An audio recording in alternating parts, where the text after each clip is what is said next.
So I keep getting this question over and over and over. I just wanted to create a video to explain it, okay?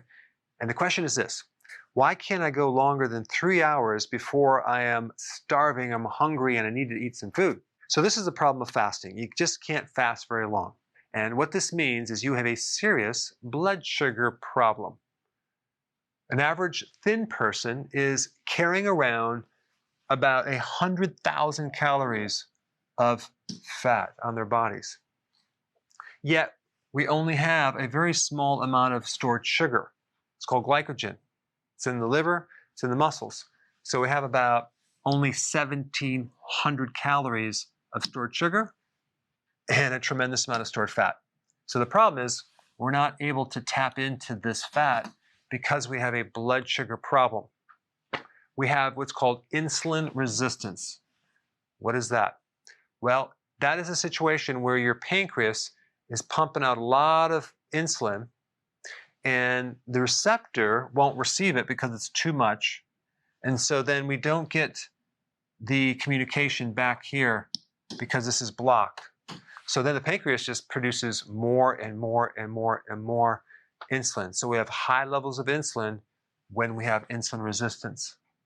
And it's the high level of insulin that prevents someone from tapping into the fat. What allows you to tap into the fat and make this transition is low levels of insulin.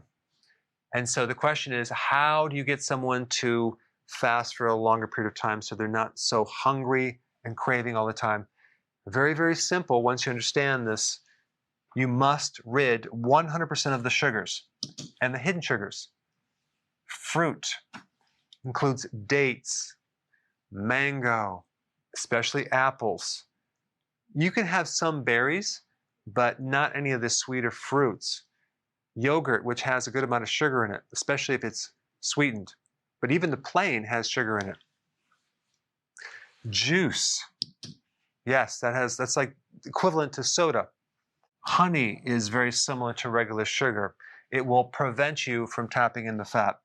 So doing the keto program partially doesn't work. You have to bring the sugars way down in order for you to really get over here and start running off of your fat. And then what happens, you can go longer because you won't be hungry and you won't crave anymore. And you definitely want to make sure, and this is very important, that you don't snack. Sometimes people, even on keto, have this idea, I can just have a little snack in between the meal.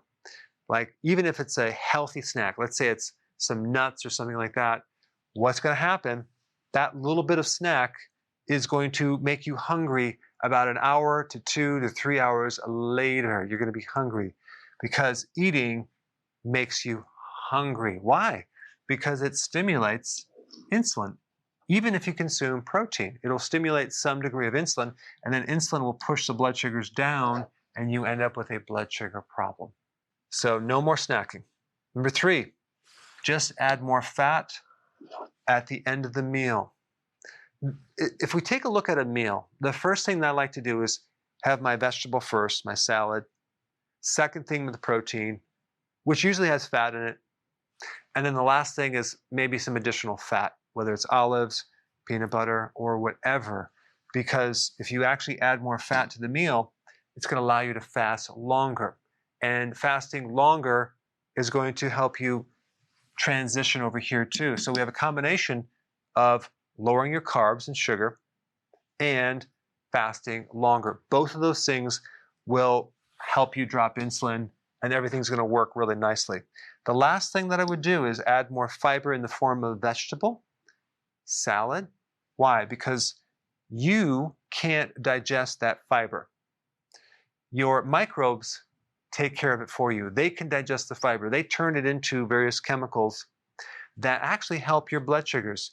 There's a chemical called butyrate, which actually comes from a microbe consuming the fiber, and that butyrate actually helps insulin resistance. It's also, by the way, anti-cancer. So if you're doing keto without a lot of vegetables, that could be a problem in the transition, especially if you have a history of blood sugar issues and insulin resistance. So after you do this, you're going to fast longer, and a lot of things are going to get better.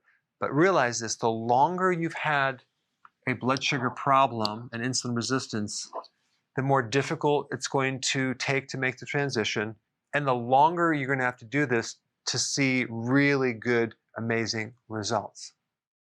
Before you go, if you have a question about a product, or you're new to keto and you want to know how to begin keto, or you're on keto and you need a debug because it's not going as smooth, I have a keto consultant standing by to help you. This is just for the people in the US. Hopefully in the future we'll be able to answer everyone's call, but I put the number down below so you can call and get some help.